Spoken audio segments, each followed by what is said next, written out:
Olá, eu sou André Pacheco e você me conhece. Voltamos mais uma vez dando seguimento ao tema árbitros brasileiros que se venderam para a corrupção no futebol brasileiro em jogos decisivos nos últimos 50 anos.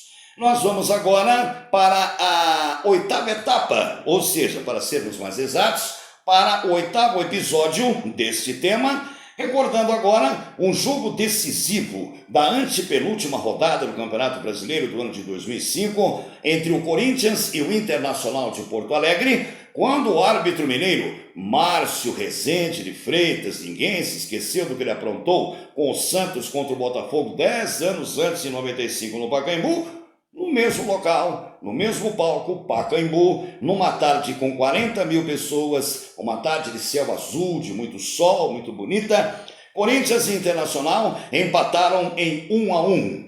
O Inter vencia o Timão por 1-0 e Carlitos Tevez, o argentino, conseguiu as duras penas empatar o jogo no momento crucial da partida, deixando o resultado de bom tamanho para o Corinthians, porque o Internacional poderia, se vencesse, passar 2 pontos na frente do Corinthians, e o campeonato já era disputado desde 2003, retroativamente falando, no novo regulamento de pontos corridos em turno e retorno. Ao Corinthians, o empate caiu de bom tamanho, porque permaneceu 2 pontos na frente do Internacional. Se perdesse, o time gaúcho ficaria 2 pontos na frente. O árbitro Márcio Rezende de Freitas, segundo a imprensa, mais uma vez se caracterizou como pau mandado a favor do Corinthians. Num lance muito polêmico, num ataque do time do Internacional, o atacante Tinga chegou cara a cara com o goleiro Fábio Costa e o arqueiro corintiano deu um carrinho, derrubando o Tinga no bico da pequena área. Pênalti claro. O Pacaembu silenciou. Claro que todos concordariam com o que estava acontecendo.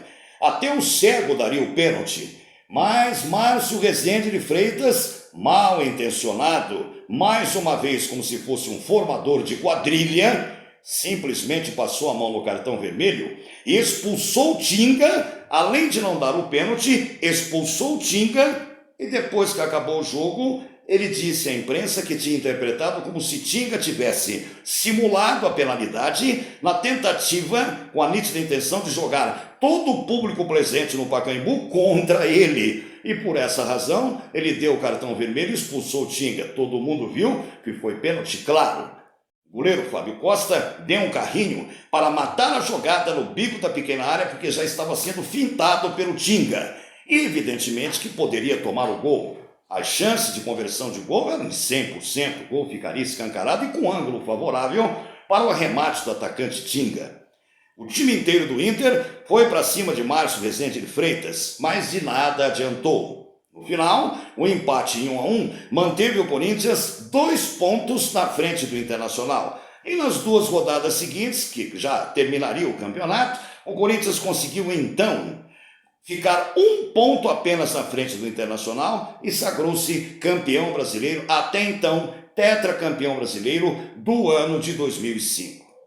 Tempos depois, Márcio Rezende de Freitas, vendo vídeos daquele jogo e aquele lance repetidas vezes, reconheceu que errou ou se fez de besta, deu uma de migué, como se diz na gíria popular, deu uma de juca, e publicamente pediu desculpas à diretoria do Internacional e à grande torcida do Internacional, até porque um processo estava correndo contra o árbitro mineiro Márcio Rezende de Freitas por causa daquela partida.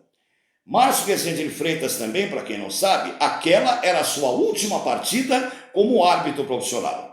Depois do apito final daquele jogo, Márcio Rezende de Freitas encerrou a sua carreira como árbitro de futebol e se aposentou. É claro, uma situação muito cômoda, se estava mal intencionado para favorecer o Corinthians, não sofreria nenhuma retaliação, porque não voltaria mais aos gramados, em parte alguma do país, porque estaria aposentado a partir daquele momento, como de fato esteve.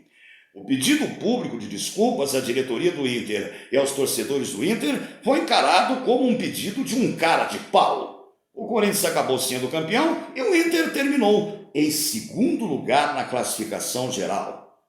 O pênalti foi claro, mas ele conseguiu arrumar um jeito de inverter a situação, além de não marcar a penalidade, ainda expulsou o atacante Tinga deixando o Internacional com um homem a menos até o final da partida. Márcio Rezende de Freitas, então, em 2 episódios, não conseguiu deixar um bom legado. É mal lembrado até hoje pelo que fez com o Santos contra o Botafogo no mesmo Pacaembu, na final do Brasileirão de 1995, e depois retornou ao mesmo palco para assaltar a mão armada o Colorado Gaúcho, favorecendo a equipe do Corinthians. Nós vamos voltar daqui a pouco, no 8º episódio, do tema árbitros brasileiros que se venderam para a corrupção no futebol brasileiro em jogos decisivos, agora com uma partida internacional. Vocês se lembram do paraguaio Amarília? Ele anulou 3 gols legítimos do Corinthians numa noite de quarta-feira no Pacaembu, num jogo decisivo da Libertadores da América em 2013 contra o Boca Juniors, porque o Corinthians tinha que ser eliminado, e eu vou explicar por quê no próximo episódio. A gente se vê lá. Temos um novo encontro marcado em breve.